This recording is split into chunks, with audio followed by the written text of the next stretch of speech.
Morgan é o primeiro a tentar estabelecer, com conhecimento de causa, uma certa ordem na pré-história da humanidade.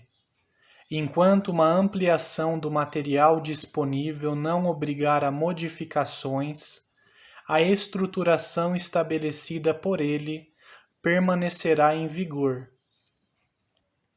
Das três épocas principais, a saber, estado selvagem, barbárie e civilização, ele obviamente se ocupa só das duas primeiras e da transição para a terceira, e subdivide cada uma das duas em três estágios: o inferior, o intermediário e o superior, de acordo com os progressos ocorridos em cada um na produção dos meios de subsistência. Pois, diz ele, a habilidade nessa produção é decisiva para o grau de superioridade humana e domínio sobre a natureza. De todos os seres vivos, apenas o ser humano chegou a um domínio quase incondicional da geração de alimentos.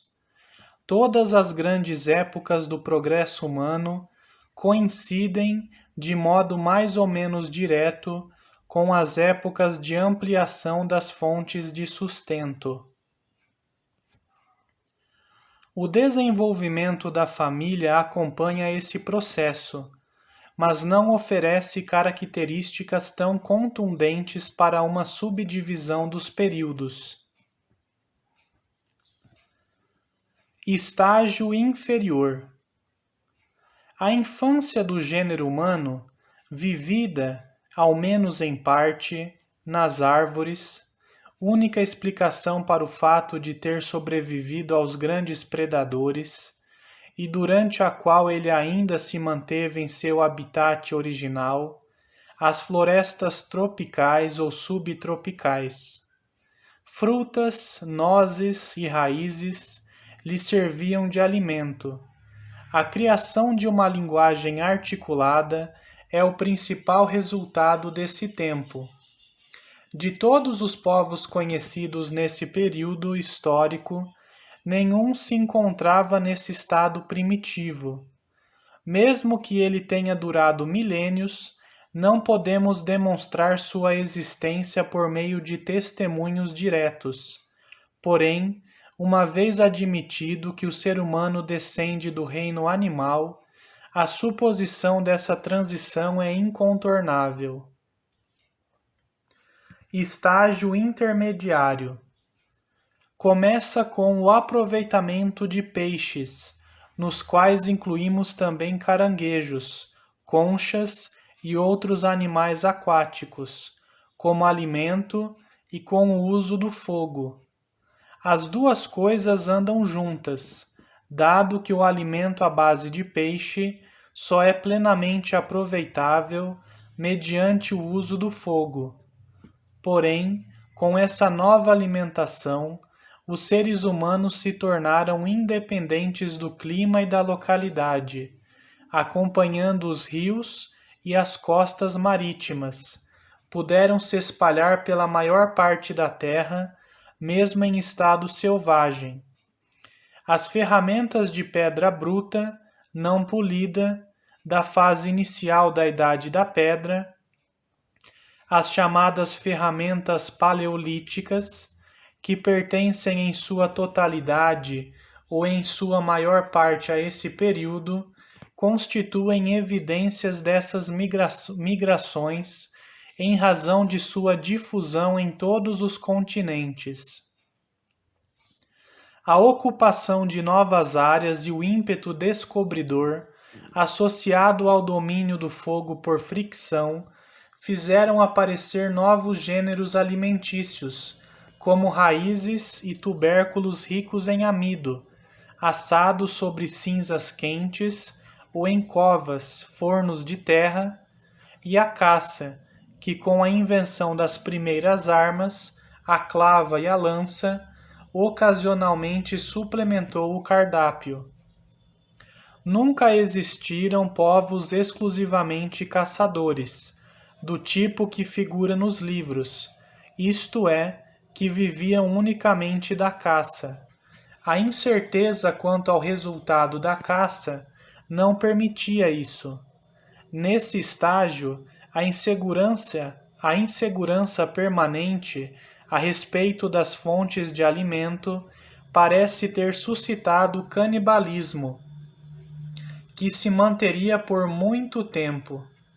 Os australianos e muitos polinésios ainda hoje se encontram nesse estágio intermediário do estado selvagem.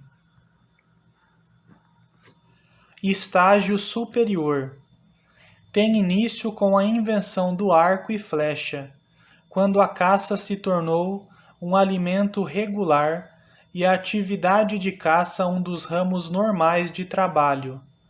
Arco, corda e flecha compõem um instrumento bastante complexo, cuja invenção pressupõe um longo tempo de experiência acumulada, faculdades mentais aguçadas e, portanto, o conhecimento simultâneo de um conjunto de outras invenções. Se compararmos os povos que conhecem o arco e flecha, mas ainda não dominam a olaria, a partir da qual Morgan data a transição para a barbárie, de fato já encontramos os primórdios do assentamento em aldeias. Certo domínio da produção dos meios de subsistência, de recipientes e utensílios de madeira, tecidos feitos à mão, sem tear, com fibras de entrecasca, cestos trançados com entrecasca e vime, ferramentas de pedra polida, neolíticas. De modo geral, o fogo e o machado de pedra já possibilitavam os barcos feitos de tronco e, em algumas partes, vigas e tábuas para a construção de casas. Encontramos todos esses progressos, por exemplo, entre os índios do noroeste da América do Norte, que dispõem de arco e flecha, mas não conhecem a olaria. Para o estado selvagem, o arco e flecha representou o mesmo que a espada de metal representou para a barbárie e a arma de fogo para a civilização, a arma decisiva. A barbárie, estágio inferior. Datado da invenção da olaria.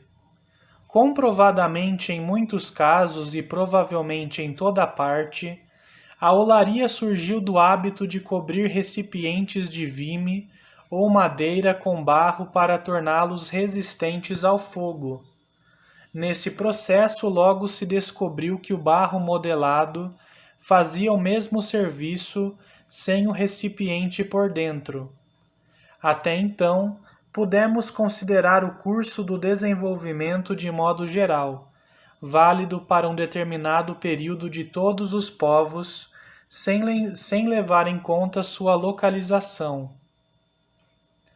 Com o início da barbárie, porém, atingimos um estágio em que os diferentes recursos naturais dos dois grandes continentes da Terra exerceram sua influência. O fator característico do período da barbárie é a domesticação de animais e o cultivo de plantas. Ora, o continente oriental, o chamado Velho Mundo, possuía quase todos os animais úteis à domesticação e todas as espécies de cereais passíveis de cultivo, com exceção de uma. O continente ocidental, a América, possuía um único mamífero domesticável, a lhama, e esta apenas em uma região do sul, e de todos os cereais cultiváveis, apenas um, que, no entanto, era o melhor de todos, o milho. Essas condições naturais distintas tiveram como efeito que dali por diante a população de cada hemisfério andasse em seu próprio ritmo e os marcos nas fronteiras de cada um dos estágios, passassem a ser diferentes para cada caso. Estágio intermediário. Inicia-se no Oriente, com a domesticação de animais, no Ocidente com o cultivo de plantas alimentícias mediante a rega e o uso de adobes, tijolos secos ao sol e pedras nas construções. Começamos com o Ocidente, dado que nessa região tal estágio não chegou a ser superado em lugar nenhum até a conquista europeia. Entre os índios do estágio inferior da barbárie, na qual se incluem todos os que se encontravam a leste do rio Mississippi, já havia na época em que foram descobertos alguma cultura de milho e talvez também de abóbora, melão e outras plantas de horta, que supriam uma parcela essencial de sua alimentação. Eles moravam em casas de madeira, em aldeias cercadas de paliçadas. As tribos do Noroeste, especialmente na região do rio Columbia, ainda se encontravam no estágio superior do estado selvagem e não conheciam a olaria nem qualquer cultivo de plantas. Em contraposição, na época da conquista, os índios dos chamados pueblos do Novo México, os mexicanos, os da América Central e os peruanos encontravam-se no estágio intermediário da barbárie. Moravam em casas em forma de fortaleza, construídas com adobe ou pedra. Conforme a localização e o clima, cultivavam em hortas irrigadas artificialmente milho e outras plantas alimentícias, que representavam sua principal fonte de alimentos, e até já tinham domesticado alguns animais, o peru e outras aves entre os mexicanos, a lhama entre os peruanos. Além disso, dominavam o processamento de metais, com exceção do ferro, razão pela qual não puderam dispensar o uso das armas e ferramentas de pedra. A conquista espanhola interrompeu todo e qualquer desenvolvimento autônomo. No Oriente, o estágio intermediário da barbárie começou com a domesticação de animais fornecedores de leite e carne, enquanto o cultivo de plantas parece ter permanecido desconhecido até uma fase avançada desse período. A domesticação e criação de gado e a formação de rebanhos maiores parecem ter servido de ensejo para a separação dos arianos e semitas dentre a massa dos bárbaros. Os arianos europeus e asiáticos ainda têm em comum os nomes dos animais, mas quase nenhum nome das plantas cultivadas. A formação de rebanhos levou a vida pastoril nos lugares apropriados, entre os semitas, nas planícies dos rios Tibre e Eufrates, entre os arianos, nas campinas da Índia, dos rios Oxo e Jachartes, Don e Dniepr. A domesticação do gado deve ter ocorrido pela primeira vez nas fronteiras dessas terras de pastagem. Assim, para as gerações posteriores, os povos pastoris pareceram provir de regiões que, muito longe de serem o berço do gênero humano, eram quase inabitáveis para seus antepassados selvagens e mesmo para a gente do estágio inferior da barbárie.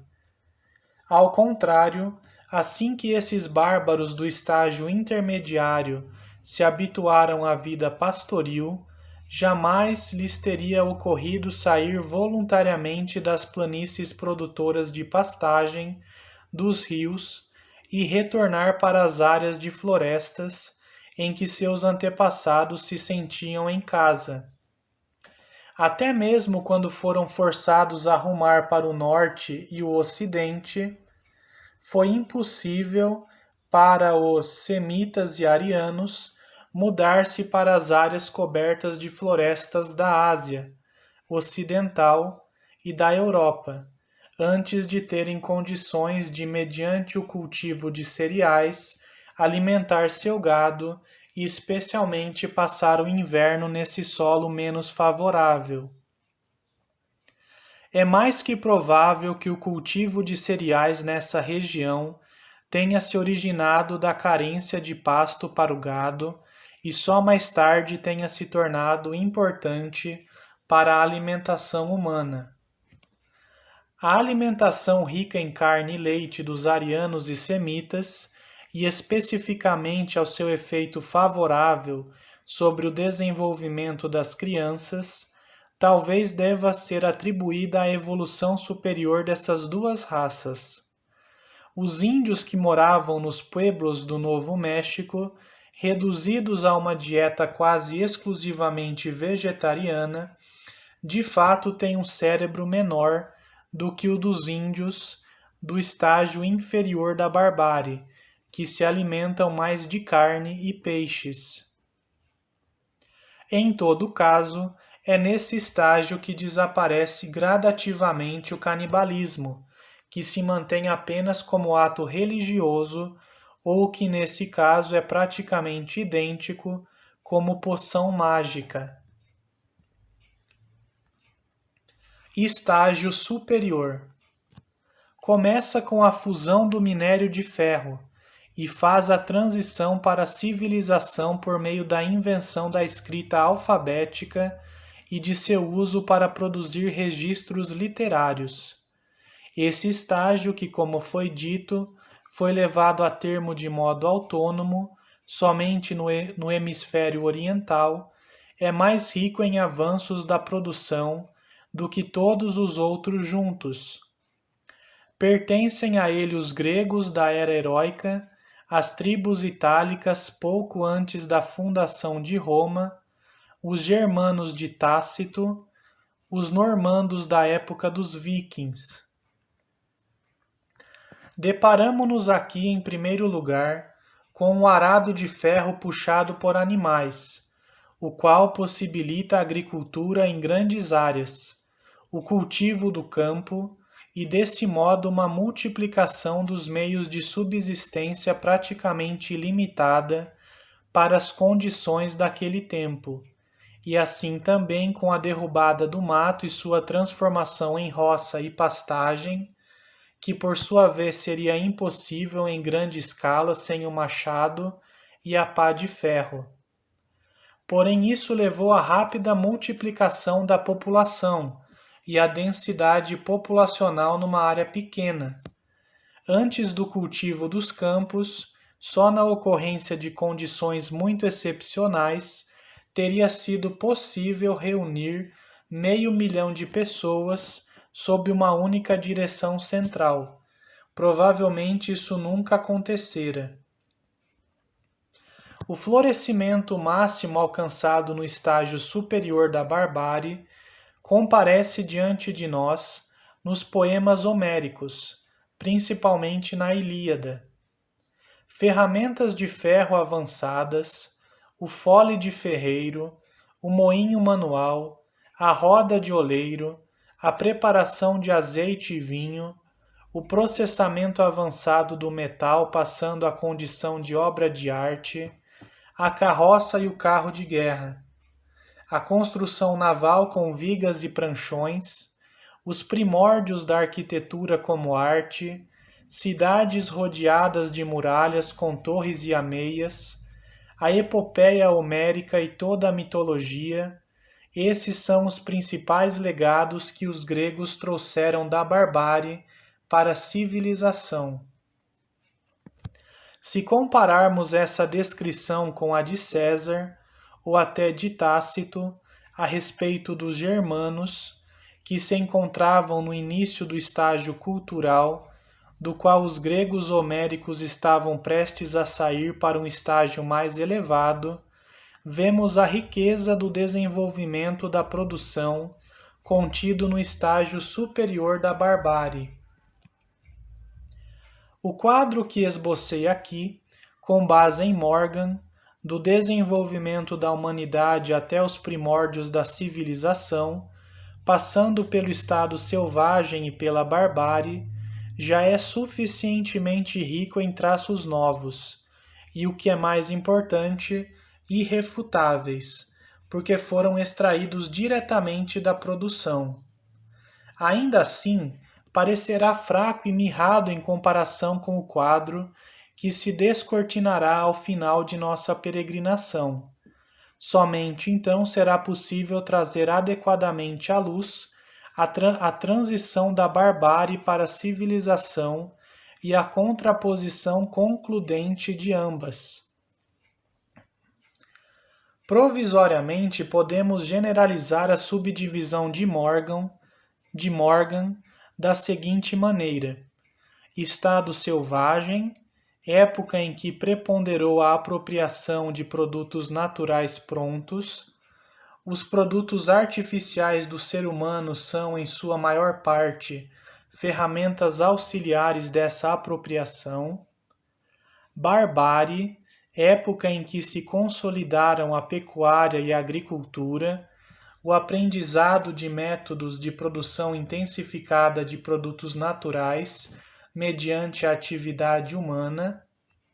Civilização, época de aprendizado do processamento ulterior de produtos naturais, da indústria propriamente dita e da arte.